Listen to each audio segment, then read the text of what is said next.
Hello then, welcome to UBC News Tonight, today on the 11th of July 2026. My name is Sharon Kyomugisha, joined by Dorothy Namyomba on sign language.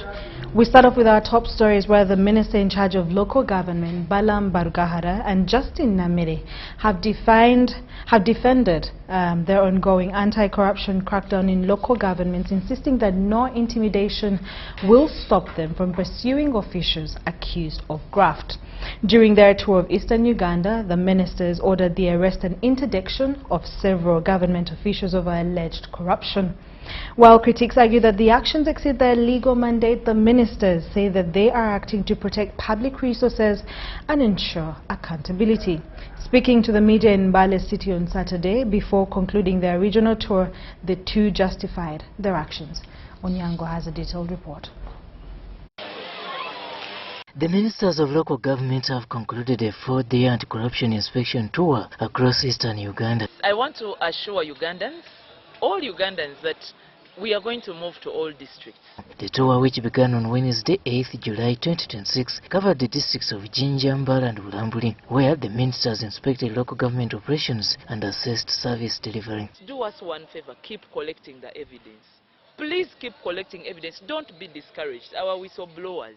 Addressing journalists in Mbale City this Saturday afternoon, the ministers said no office within local governments will be spared in the ongoing anti-corruption drive. They are watching you, and I watch everything happening in every district. I know whatever you are doing in every district. So the time of stealing must come to an end. So this is not even just about Honorable Balam and Honorable Namere. The entire cabinet is with us in this. Everybody, let me tell you, corruption is a general stand. Local government minister Balam Barugahara questioned in videos who intend to bribe ministers, saying such attempts will instead expose those involved. If your relative has been grabbed in corruption, don't bother calling any minister. They are not going to save you, because this is a stand of government. I have a clear direction from the president and a directive and power and instrument from the president to sort local government. The minister said corruption continues to undermine government programs and denies citizens the services they are entitled to receive.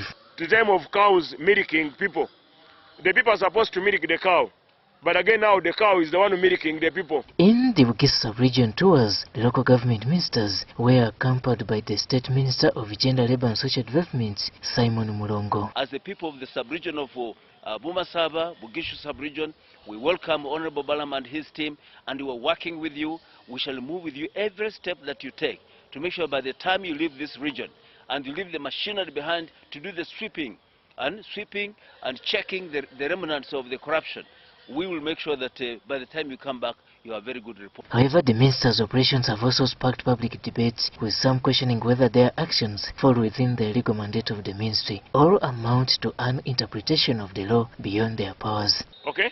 Many of you asked me, are you the Minister of Education? Why are you in school? I'm the Minister of Local Government. So the government, the local government entitles all ministries of Uganda. When I'm down here, I oversee all their roles. What I'm doing now, I'm monitoring, and monitoring means taking measurement. I'll move with the tape meter to confirm that you promised to build a classroom at the height of 3-meter roof. So, and you see, when I tell you you should be arrested, it is simple. The only way to get facts from the public, arrest the person who will scare them away from giving you the information. And we arrest not to charge, we arrest you to contain you and to get the information and charge you. And whatever you are doing, we are doing it within the law. One of the biggest victims of the corrupt in Uganda is the law. There is a way every corrupt person knows the law. When you arrest them for theft, all of a sudden they magically know that under the law you're not supposed to arrest them at this time. You're not supposed to arrest them in this way. But interestingly, they don't know that the law also stops them from stealing. So the law is a double-edged sword. You're not going to use the law to scare us. The minister said that corruption operation will continue in the Elgon sub-region throughout the coming week as government intensifies efforts to improve accountability and service delivery. We move with sister agencies in terms of fighting corruption. We move with the anti-corruption unit. So please be comfortable that your arrest will be legal. Let the public know. So let us arrest them in public because they steal public fund. You'll be arrested in public for stealing public fund. Whole government approach means all agencies, departments and ministries are working in sync. I'm Robert Anyango and Jane Kyomugisha for UBC News. In more stories, President Yoweri Museveni has described the late Prince Asinasi Muhindo Kunihira as a person of interest, but other Rururu cultural institutions as a committed NRM cadre who played a key role in strengthening ties between government and the cultural institutions. Now, speaking through Second Deputy Prime Minister Crispus Chiyonga during her requiem service in Kasese, Museveni praised her dedication and contribution to national development. The 72-year-old princess was also remembered by religious leaders for her service to the church and community. It is sad that the princess has departed the earth at a time when she was still making a contribution to her family, to the kingdom and the country. Finally, I pray that the Lord grants the king and the royal family the fortitude to go through this moment of grief and sorrow. May the soul of the late chief princess rest in peace. Yoweri Kaguta Museveni, President of the Republic of Uganda. People are wondering how a cultural leader like the chief princess is being buried officially by the bishop, officially by the church leadership. Friends, I want to assure you that culture does not preach anything that is against Christianity. All religions, institutions, we preach the gospel of peace building. Nayo amatruma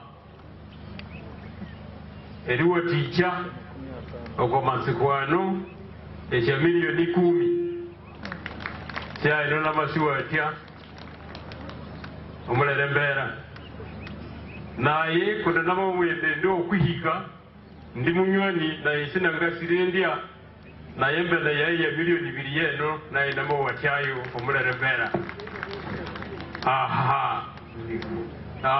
Nama mahari tabazi MP erirwa Bwamba mwima na kwa chabarume unese ati bakali ba Afrika nayo amaleta ebele yewe ya milioni 2 nguma kwa masikwano kale mwasinja kusema munamwete kateka na abasomo omabisi watuwa okuzanga nakutulukanya kufundira bitu kanga yailero oyika kwa mako baba member of your family. Hundreds of Ugandans have been repatriated from South Africa following recent xenophobic violence after undergoing rehabilitation and ideological orientation at the National Leadership Institute in Chankwanzi. Many fled after abandoning businesses, jobs and homes they have built over decades. They now say that the program is helping them to rediscover hope and prepare for a fresh start back home. Banajiga reports. Our business. For many of these Ugandans, returning home was not part of the plan. Years of hard work became to an abrupt end as xenophobic attacks forced them to flee South Africa, leaving behind businesses, homes and livelihoods. Now, at the National Leadership Institute in Chankwanzi, they are beginning a new chapter through counseling and rehabilitation designed to prepare them for integration into Ugandan society. Among them is Dr. Daniel Andrew Echun, who has lived in South Africa for the past 30 years. He says the Ugandan community in South Africa has grown to nearly 500,000 people, with another 500,000 spread across Botswana, Namibia, Lesotho, Eswatini, and Zimbabwe. Altogether, we have a population of roughly 1 million Ugandans in this Southern African region. Even Ugandans who have never been to Uganda, those are the children who are born in the diaspora, because they need their identity preserved, they need to connect with their mother country. Officially registered with the Ugandan High Commission in South Africa, KAUSA became a critical partner in the government's repatriation exercise. For the Ugandan government, through the High Commissioner MOFA, through our CDF, Defense Forces, and the President's office to put together resources and logistics. Our CDF sent one of his trusted people to help us with scenario planning, logistics, and operations.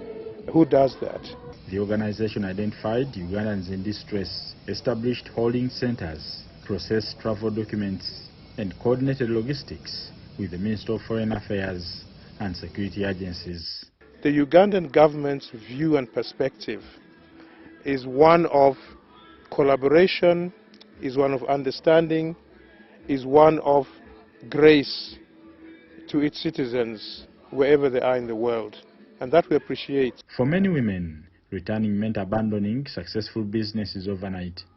Women have salons that they had to close down. Women had shops, cosmetic shops. Women had childcare NGOs that they had to leave. Okay? So these are things that for women it's very passionate, and they would really love to continue doing what they left back at home. Winfred Okech Kabiri, the women's representative on COSA board, says they arrived in Uganda uncertain about what awaited them. When we were told we were coming to Chankwanzi, you know, the idea of coming to Chankwanzi is like military, okay? But it's amazing how we got here, and we have been accommodated well. The hygiene is good, the food is good, the ambience is good, the sense of humor is good. We've learned so much. Commissioner Helen Seku of the National Secretariat for Patriotism Corps says the objective is to ensure the returnees leave Chankwanzi empowered with both knowledge and practical skills. Actually, I'm here because I was directed by the President. These are his special visitors. They are his special personal persons. I am very sure he will come and share with them his words of wisdom come 17th on closing day. He will come and interact with them, share his guidance, words of wisdom, experience. Then they will go back, change the people. And that's why you see they are now, their tempers have come down, they're enjoying, they have started adopting, they are no longer the other chaotic group. Bernard Higa, UBC, Chankwanzi.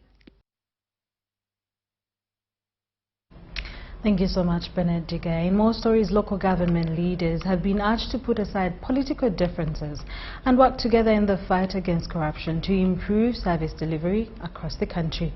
The call was made by the State Minister of Local Government, Justin Namire, while closing a 4-day induction training for leaders of Mukono Municipal Council held in Masaka City.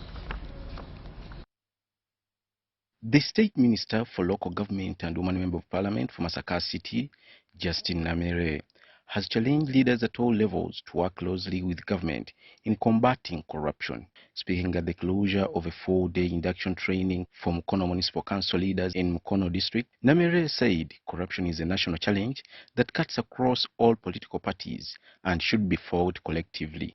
Where Indians are being implicated in theft of billions of money.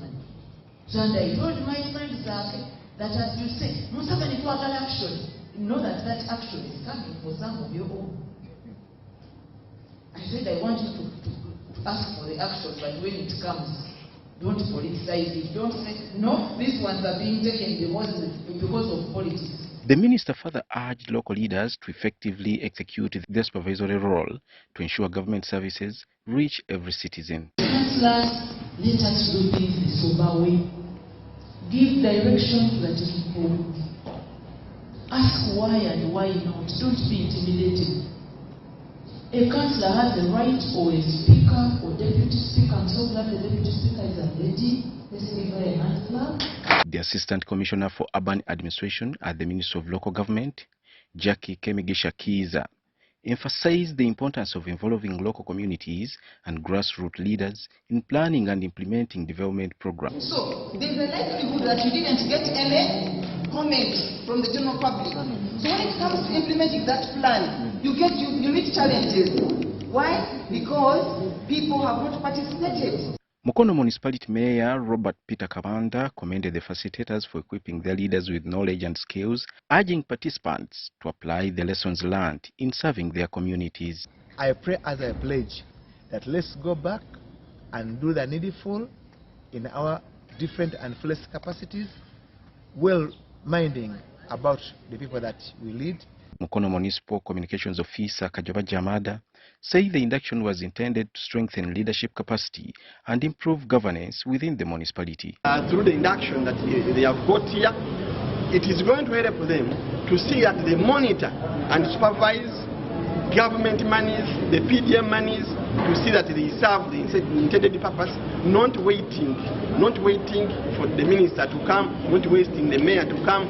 The 4-day induction brought together political and technical leaders from Mukono municipality to embrace their understanding of the local government operations, governance, accountability, and effective service delivery. I am Chibedi Bashir for UBC. The 12th Parliament was born out of two bruising contests: the January 2026 general elections and a controversial speakership race that followed. The fallout has left factions, mistrust, and what many call political wounds across the august House. Former Speaker Anita Among, once a powerful figure, emerged from the process politically weakened after reported confrontations with security forces. As Daniel Mugoya now reports, months into its term, public attention is now fixed on whether the Parliament can rise above division and model national unity. Take a look. The 12th Parliament began as a divided House following a heated January 2026 general elections and a contested speakership race. The result led to factions, mistrust, and suspicion, what many MPs now call political wounds. Months into its running of business, the question is no longer who won the speakership, but whether the House can heal from a cancer that is slowly splitting it into alleged misguided factions. You know, we had leaders here who are afraid of me. I hope that the leaders who are here are not afraid of me. Former Speaker of the 11th Parliament, Anita Among, left the seat after a turbulent process. We have a saying that when they are slaughtering a cow, you should not move away. You should also be near there so that you can get some offers. Today, all eyes are on the new parliamentary leadership to set a different tone. By prioritizing the needs, voices, and aspirations of the citizens in all parliamentary activities, and the key word here, all parliamentary activities. Accordingly, unity is non-negotiable. But how? I promise you, we can only succeed if you allow us to succeed. We can only succeed depending on you. Parliament as an institution, I want to tell you, you won't have a parliament where it is dirty and then you're clean. Political parties win elections and lose them. Parliamentary majorities change with time. Yet the enduring strength of our republic will depend upon whether institutions such as Parliament continue to command the confidence of those they were established to serve. The Fountain of Honor has emphasized a working spirit to cultivate results of wealth creation and prosperity. The public is demanding for services irrespective of what faction you belong to. But this calls for unity in diversity. So we don't need to promise heaven and earth that in the 12th Parliament we shall uniformly move. Because what would unite us are the aspirations, values, norms, and the interests of the people. But where parties deviate from the interests of the people, then we do not expect to agree and move in harmony. The test to the 12th Parliament remains whether the appetite can move from wounds and division to work. There are so many things that should change. One, everyone should know his or her role. If you are a speaker, if you are a member of Parliament, a worker at Parliament, you should know what to do. Exactly what is meant for you. Because our people, they really need accountability, and they need also to see a person who respects himself or herself. Now, many people tend to think it is the personalities who are the problem. It is the kind of politics here which is the problem. This week, the 12th Parliament allowed a private member to introduce the Administration of Parliament Amendment Bill 2026 with intentions to change the mode of the election of the Leader of Opposition. It has been a norm that the choosing of the Leader of Opposition is not done in Parliament. And yet the law is about the Administration of Parliament Act. But the choosing of the Leader of Opposition is handled from outside Parliament. We want the members of the opposition, together with the independent members of opposition who are here, as the law provides, to be consulted on that matter. This seems to awaken the previous attempt by the 11th Parliament that contributed to the wounds and division in question. If we are talking about inclusivity and equity, talk about the Prime Minister. Should this side also rethink and start moving a bill so that the Prime Minister is also chosen by the opposition? Shall we be fair? And through the Committee on Appointments, you actually appoint the ministers by participating in voting, approve. Therefore, in principle, there is nothing wrong in members of the entire opposition. Indeed, there's nothing wrong if we will take the route that the ruling side does vote for the Leader of Opposition, because that's a principle. Thank you very much. The script is championed by a political pressure group of the Patriotic League of Uganda, which is in agreement with the National Resistance Movement to foster socio-economic transformation. We want to thank the Right Honourable Deputy Speaker of Parliament and the Parliament of Uganda that granted them leave to go and introduce this bill.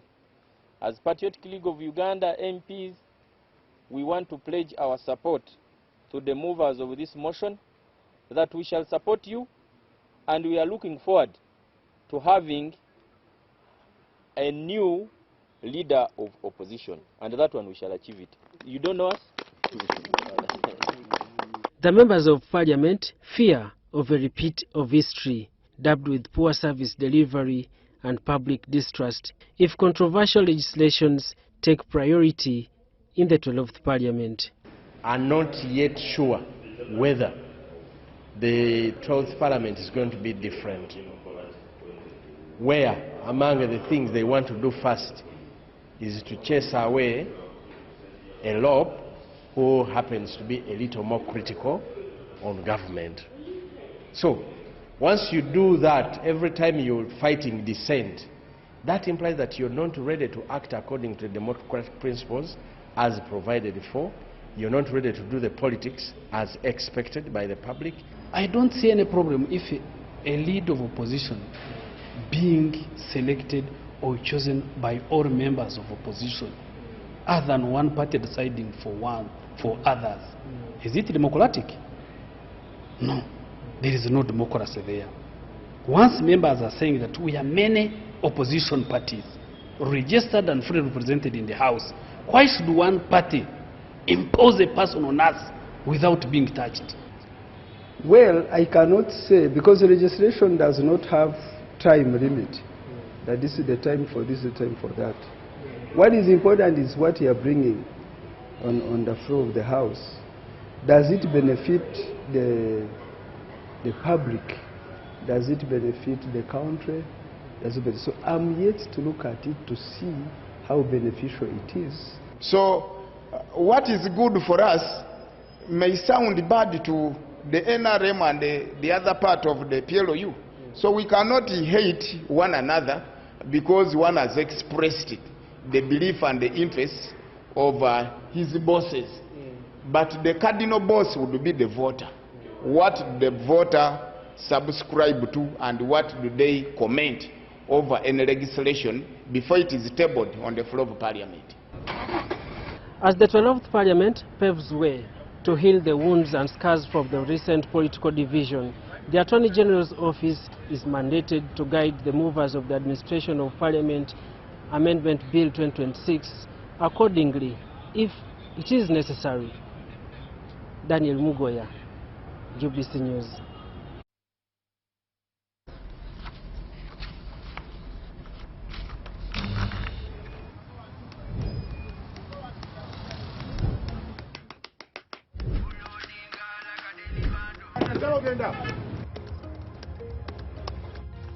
And that's it for today. Till the next episode.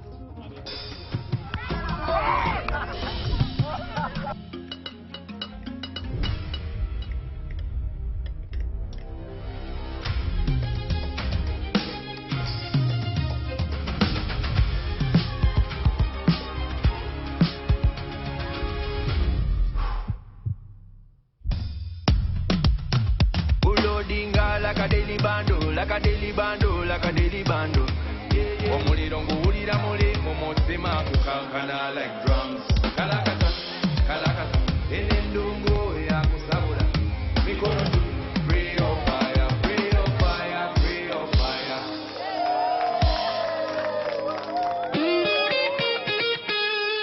Makerere Institute for Social Development, a certified institution for higher learning, invites applicants for certificates and diploma courses like accounting and finance, procurement, journalism, tailoring and fashion design, with many other skills-tailored courses.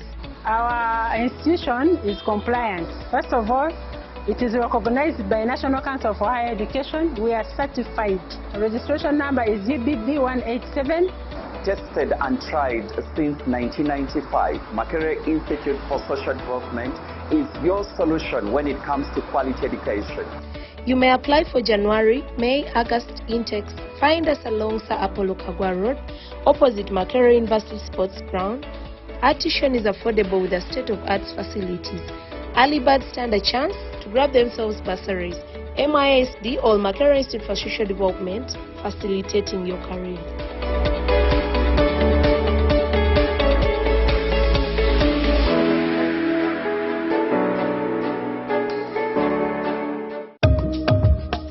What if accessing government services became easier, faster?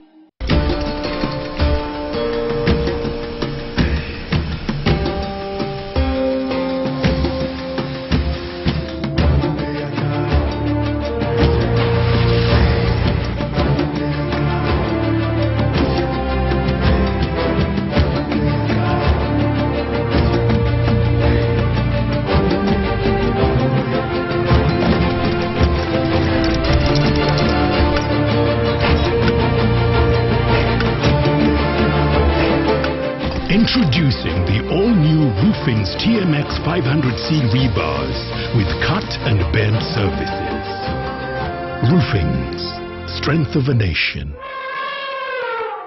There's a new way to keep your breath fresh all day. Introducing Movit All Day Toothpaste, meant to give you powerful night gum defense and teeth whitening. The charcoal flavor gives you deep cleansing and power stain removal. And the herbal delivers natural strength for healthy, confident smiles. Choose Movit All Day Toothpaste and enjoy freshness all day.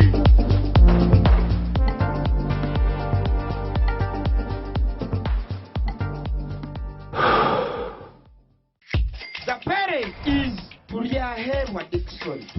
And the child is Ani Tuliahewa Esther.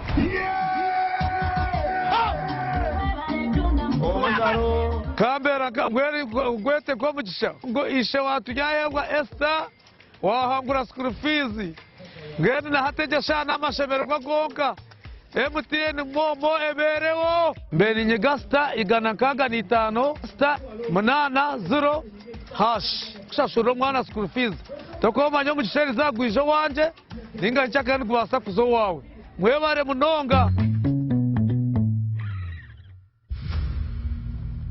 They share an office. Some work in the day, some at night.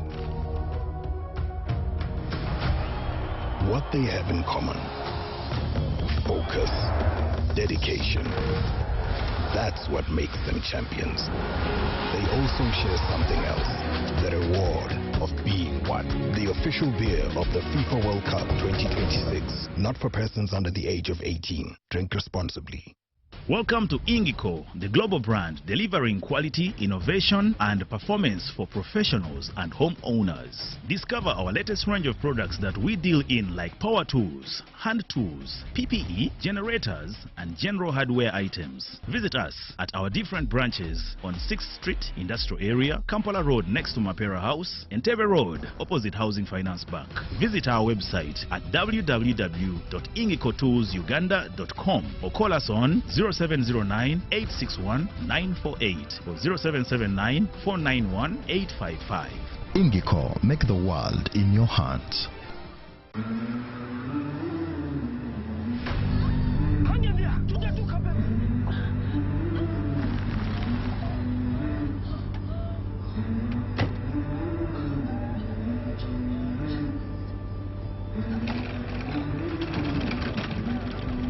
Every life begins in a moment like this.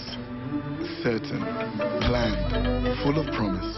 For us, it's a bold ambition to make lives better. Because somewhere, someone is stepping into a world of work for the first time with the confidence that their retirement is taken care of. We make dreams possible. From owning homes to scaling businesses. And when health takes an unexpected turn, help is there when it's needed most. And because legacies matter, what people build does not end with them. It's passed on. We value moments with go-getters, bold dreamers and believers. Different paths, different rhythms, with one shared belief that financial freedom is within reach.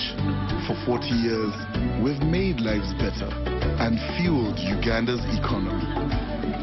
Through careful investment, we have supported businesses, created jobs, and backed our nation. To us, it's more than saving. It's believing in effort, in patience, in possibility. It's making lives better. We believe in you, in us, and in Uganda.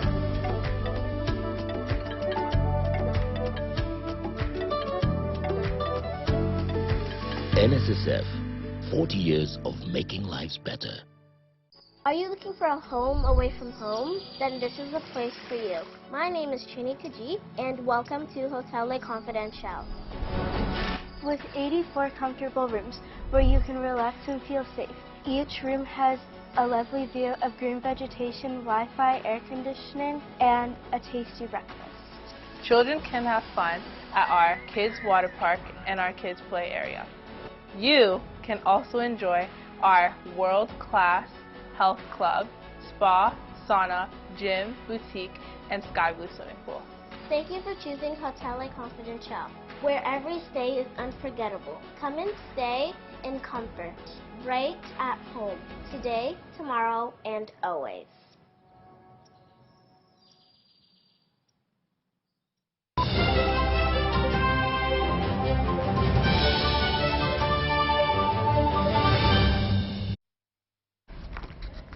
And that's all we had for you tonight. Do join me later on at 10 p.m. for more news coming your way. Thank you so much for watching. My name is Sharon Kyomugisha with Dorothy Namyombo in Sign Language.